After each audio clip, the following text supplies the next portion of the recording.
ঐতিহ্যবাহী শালন্দর খামারে দীর্ঘ ৪ মাস ধরে চলছে স্থায়ী জলাবদ্ধতা। পানি নিষ্কাশনের নালাটি ভরাট হয়ে যাওয়ায় তলিয়ে গেছে প্রায় ৮১৪ একর ফসলি জমি।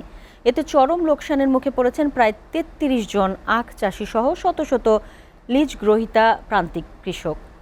হুমকির মুখে পড়েছে আগামী মৌসুমের সুগার মিলের কাঁচামাল হিসেবে ইক্ষু ও ইক্ষু বীজ উৎপাদন ও জাতীয় খাদ্য নিরাপত্তা।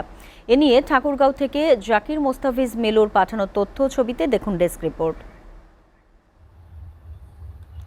যে জমি সবুজ ফসলে হাসার কথা ছিল তা এখন শুধুই থই থই পানির নিচে, সঙ্গে এক বুক হাহাকার।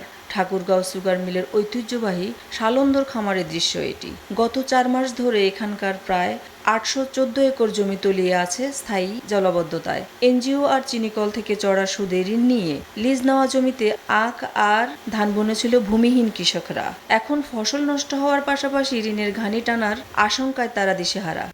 আমাদের বছরের পর বছর আমার এই যেরকম হলো এখন হলো আখ নষ্ট হয়েছে, এর আগে আমার হলো ধানও নষ্ট হয়ে গেলো, তার আগে আমার হলো আলু নষ্ট হয়ে গেলো ৩৫০, তার আগে আমন ধান, আমার কাটা ধান যেটা হলো ধান কেটে আমি ৭.৫ করে জমি ধান কেটে রাখছি নিয়ে আসবো, এর ভিতরে বৃষ্টি পানিটা বন্ধ হয়ে জলাবদ্ধতা আমি ধানটা তুলতে পারলাম, আর ৭.৫ করে জমি আমার ধান লস হয়।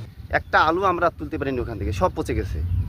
এবং সাথী ফসল হিসেবে আমরা যে আখ লাগাইছিলাম, তখন থেকে যা বৃষ্টি, আখ লাগানোর পর এই দেখেন বৃষ্টির পানি জমে থাকে, আখের সব গোড়া পচে গেছে। ওই পাশে ঢেপা নদীর সঙ্গে আগে ইয়াটা ছিল, ড্রেনটা ছিল, ওটা তো ওখানে বন্ধ করে দিয়েছে। একটা দিয়েছে পাইপ ছোট, এই যে ছোট পাইপ পানি টানতে পারে না। কৃষকদের অভিযোগ, খামারের পানি নিষ্কাশনের প্রধান নালাটি ডেপা নদী পর্যন্ত বিস্তৃত, বছরের পর বছর সংস্কার না করায় তা এখন অকার্যকর। পলি জমা আর আগাছার কারণে পানির স্বাভাবিক প্রবাহ বন্ধ। দেশের সর্বোচ্চ পর্যায় থেকে যেখানে খাল নালা খননের মাধ্যমে কৃষি বাঁচানোর তাগিদ দেওয়া হচ্ছে, সেখানে একটি রাষ্ট্রীয় খামারের এই দশা মেনে নিতে পারছেন না স্থানীয়রা। ঢেপা নদীতে গিয়ে সেই ড্রেনটা যাওয়ার কথা, কিন্তু ড্রেনের পাশে কিছু স্থাপনা তৈরি হওয়ার কারণে ওখানে বাধা পাচ্ছে, পানিটা সহজে যেতে পারছে না। এই কারণে ওখানে ড্রেনটাতে পানি স্ট্যাগনেন্ট হয়ে আছে। আমরা আশা করি যে এটা সবার সাথে কথা বলে, আমরা বিভাগের সবার সাথে কথা বলে আমরা এটা কিভাবে সমস্যাটার সমাধান করা যায়।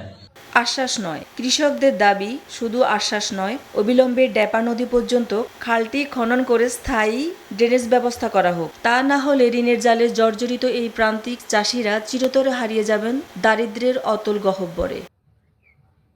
SATV news desk.